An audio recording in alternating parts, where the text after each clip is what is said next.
De l'herbe, de la terre, rien ne lui donne la gerbe. Un berbe, ou juste un berre. Quand il cuisine, j'ai le sens du verbe.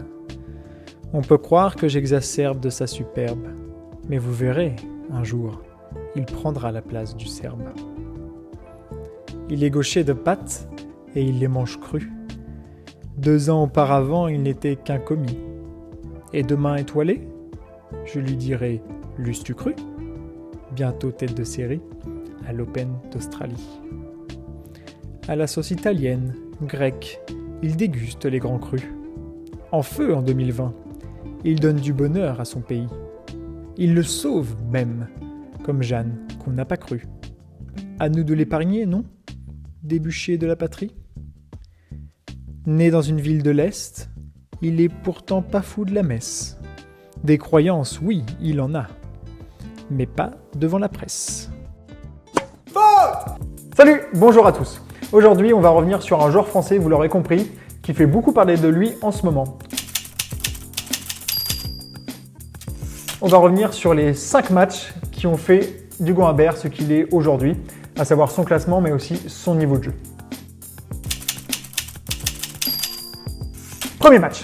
Premier grand parcours en Grand Chelem et aussi première grande victoire en Grand Chelem. Puisqu'au 3e tour de Wimbledon 2019, il va éliminer Félix Auger-Aliassime, le Canadien très prometteur et qui fait déjà partie des cadors du circuit par sa régularité. Il va l'éliminer, le Canadien, en 3-7. Mentalement, il a trouvé la ressource malgré l'enjeu, malgré son jeune âge, pour sortir le Canadien et retrouver Novak Djokovic en 8e de finale contre qui il perdra. Le Serbe, on le sait, gagnera Wimbledon. Deuxième match, on est au début de la saison, en finale d'Auckland. Il atteint pour la première fois de sa carrière une finale sur le grand circuit où il jouera ce jour-là un joueur qui à ce moment-là faisait preuve d'un peu de sérieux et de régularité du nom de Benoît Paire.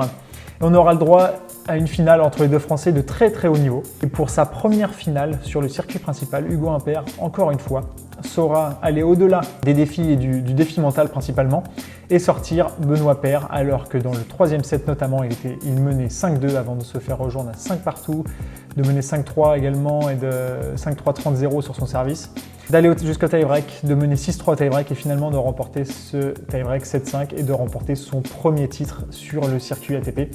Évidemment, cette victoire est fondatrice dans sa carrière puisque ça représente son premier titre, mais c'est également au niveau de l'enjeu du scénario. Il a su, contre un joueur qui est capable du meilleur comme du pire, de se sortir de ce match et de le remporter au 7-6 au 3e set. 3e victoire. C'est d'ailleurs la première victoire contre un top 10 pour Hugo Humbert.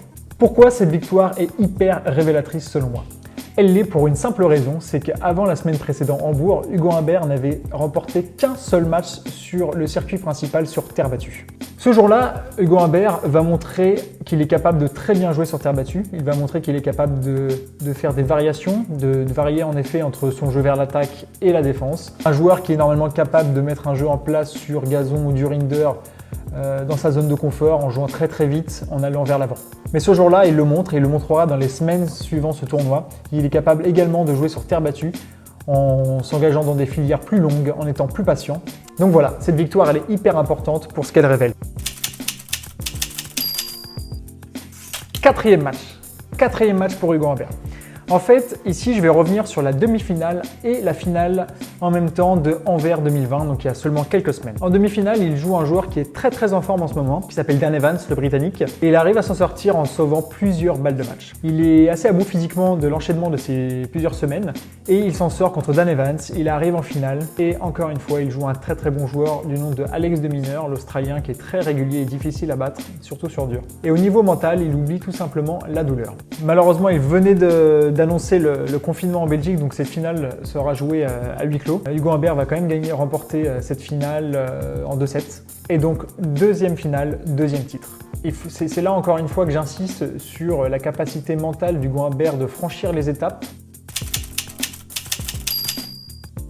5e et dernier match. Il opposait en fait Hugo Humbert à Stefanos Tsitsipas. Qu'est-ce qui s'est passé ce jour-là? Hugo Humbert a réussi à sortir le grec 6e mondial, 7-6 au 3e set. Encore une fois, je reviens sur ce match, mais je voudrais aussi parler du match précédent qui explique le contexte.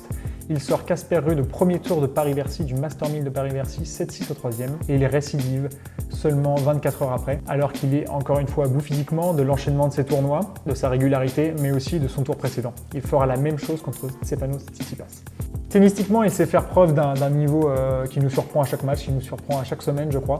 Mais c'est aussi mentalement. Hein. Il oublie la douleur, il oublie encore une fois la fatigue. Et il arrive à sortir Stefanos Tsitsipas, qui est un très bon joueur, sur dur en plus. Il fait évoluer son jeu au fil du match pour s'adapter à son niveau physique. Voilà, ce match, pour moi, il est aussi très très révélateur de ce qu'est Hugo Humbert aujourd'hui.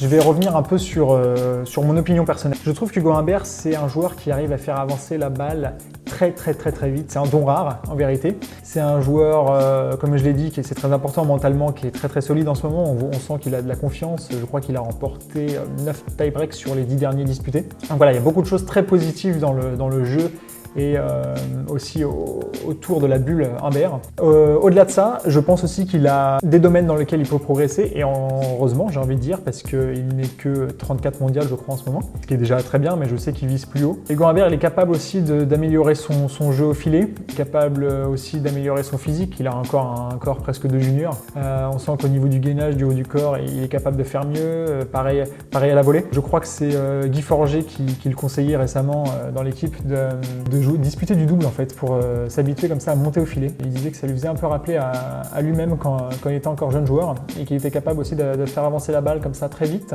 sans pour autant bien conclure au filet. Voilà, c'est des domaines comme ça dans lesquels Hugo Humbert peut encore progresser.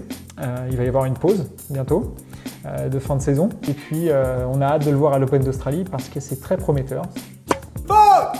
Merci à tous d'avoir regardé la vidéo. Laissez un like s'il vous plaît, mettez-nous un petit commentaire pour savoir ce que vous avez pensé de la vidéo, si vous avez envie de débattre, si vous avez envie de donner un avis, n'importe quoi, ça sera avec grand plaisir. Abonnez-vous à la chaîne pour les prochaines, on va continuer à en sortir régulièrement, au moins une par semaine. On essaye de se divertir et faire passer un petit peu le temps ensemble avec du tennis. On se voit très bientôt, salut!